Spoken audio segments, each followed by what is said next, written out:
My mom's husband told me I was never his and that he never loved me. I always knew something was off. My dad treated my sister and brothers like they were made of gold, but with me, it was like I barely existed. He'd show up to all of my sister's plays, record every single one, cheer the loudest, and I'd be in the back of the auditorium, pretending it didn't sting that he never came to mine. He'd take my brothers out for ice cream, bring home toys, little surprises, but for me, nothing, not even a birthday card. And when my mom wasn't home, he'd make movie nights with them, popcorn, pizza, laughter filling the house, and he'd tell me to stay in my room. I used to sit behind my door, listening to them laugh, trying so hard not to cry. I asked my mom why he hated me. I begged her to tell me what I did wrong. She said we were just too similar, that we butted heads, but we never did. He never gave me the chance. Then, a couple of months ago, I got the truth. A relative, someone from my mom's side, pulled me aside during a family gathering. She looked nervous. Her eyes kept darting around the room, and then she said it. "He's not your dad." I froze. She told me my mom had been seeing two men back then, the man I called dad and my biological father. And when she got pregnant with me, she didn't know who the father was. My dad, Drake, apparently told her he wouldn't share her. She chose him, but when I was born, he made her get a DNA test, and when it came back that I wasn't his, he said she could keep me, but he wanted his own kid. That's why my sister was born just a year after me. It wasn't an accident. It was a replacement. The relative even showed me proof, old messages, photos, family gossip that suddenly made sense, and I just broke. All those years of wondering why he didn't love me, why he treated me like I was something to be tolerated.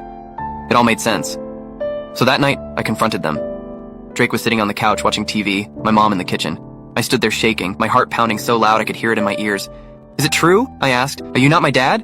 He didn't even hesitate. He muted the TV and said, "So, you found out." My mom's face went pale. He leaned back, looked me dead in the eye, and said, "Now that you know, you can stop calling me dad. My name's Drake. That's all. No emotion, no regret, just cold." I felt something inside me snap. My mom started crying, saying she didn't want me to find out like this, but she didn't even deny it. I asked why she let him treat me like that, why she never stood up for me, and she just said, "You wouldn't understand." He cut in, said he didn't have to love a child that wasn't his, that he let me stay this long out of respect for her. But once I turn 18, I'm gone. He said he wants 1 year with his real family. I couldn't move, couldn't breathe. Later that night, I found out my siblings all have college savings set aside. Guess who doesn't? Me. I wasn't even surprised. Since then, my mom's been obsessed with finding out who told me. Every day, every hour, texts, calls, yelling through my door. "Who said it? Who told you?" She doesn't care that my whole world just shattered. She just wants to know who to blame. When I wouldn't tell her, she tried to ground me, told me whoever said it had no right, and that it was disrespectful to tell a kid something like that behind a parent's back. I just looked at her. All I could think was, "You had 16 years to tell me yourself." She said I was being ungrateful, that I was punishing her by keeping secrets, but I wasn't. I was protecting the only person who'd ever told me the truth. She started crying again, saying I was ruining our family, but our family was never real. I was the secret that wouldn't go away, the mistake they both decided to live with until now. Now that the truth's out, I'm just unwanted. The last thing Drake said to me before walking out of the room was, "Don't expect anything from me. You were never mine." And I stood there, 16 years old, realizing I'd been living in a house where love had an expiration date. He walked away. My mom just stood there, sobbing into her hands, and I finally understood why, all those years, I was never part of the picture, because I wasn't his, and he never wanted me to be.